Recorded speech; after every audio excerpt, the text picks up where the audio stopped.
Well, former Attorney General Loretta Lynch back in the hot seat this morning. Newly released transcripts from former FBI Attorney Lisa Page's congressional hearing may show that Lynch influenced the decision not to charge Hillary Clinton in her email probe. Joining me now to weigh in is attorney and conservative radio talk show host Chandelle Summer. Thank you so much for joining us. We appreciate it. Thank you, Heather. It's good to be here. So break it down for us. What do you think the implications are here in what's been released so far?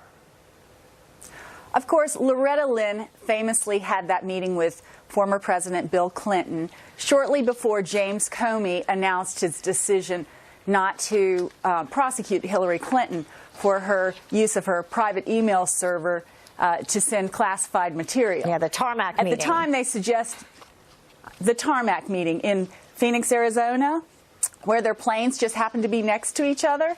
And Bill Clinton said that he just hopped off the plane and went over to shake hands with Loretta Lynch. At the time, it seemed a little implausible that you can just get off a plane. I've been on a lot of planes. I'm sure you have. You don't really just get off the plane, walk across the runway to talk to people on the other plane. It's not a social occasion.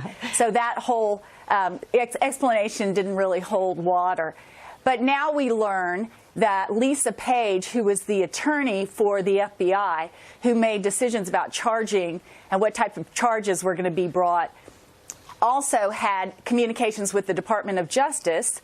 And Loretta Lynch was Attorney General, so she controlled the Department of Justice. And on that note, they were the ones. Right. And on that note, because you're making that point now, let's bring up exactly or some of what was released. This is Lisa Page in the interview with the House Judiciary Committee, where she says, or actually Representative Ratcliffe says, when you say advice you got from the department, you're making it sound like it was the department that told you you're not going to charge gross negligence because we're the prosecutors and we're telling you we're telling you we're not going to. And then Page answers, that's correct. And we want to fill in the blanks here because this was a previous text message to Peter Strzok, who she was dating at the time, another FBI agent.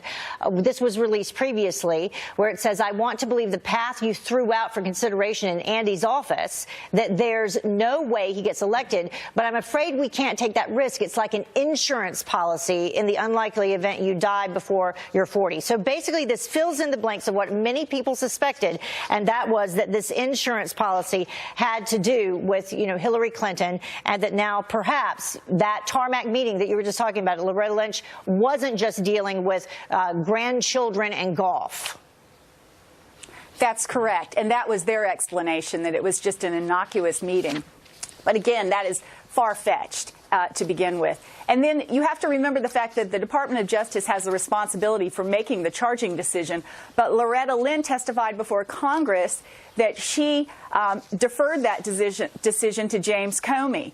Well, this suggests that the Department of Justice had more to do with the charging decision than they're owning up to. And it's important because what they wanted to charge Hillary Clinton with was gross negligence.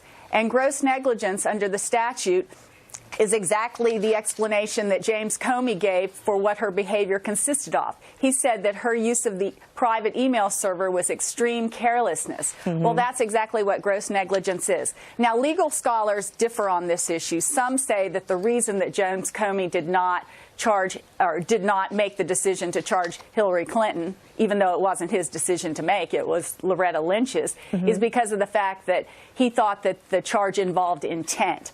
But again, legal scholars say that the clear reading of the statute says gross negligence. And that's exactly what he described her conduct to be. Yeah, interesting that one of the other notes was that the DOJ was not willing to charge this. Only known cases are military cases when accused lost the information. So we'll see what comes of this, if anything at all. Chandelle, thank you so much. We appreciate you joining us. Thank you, Heather. Have a good day.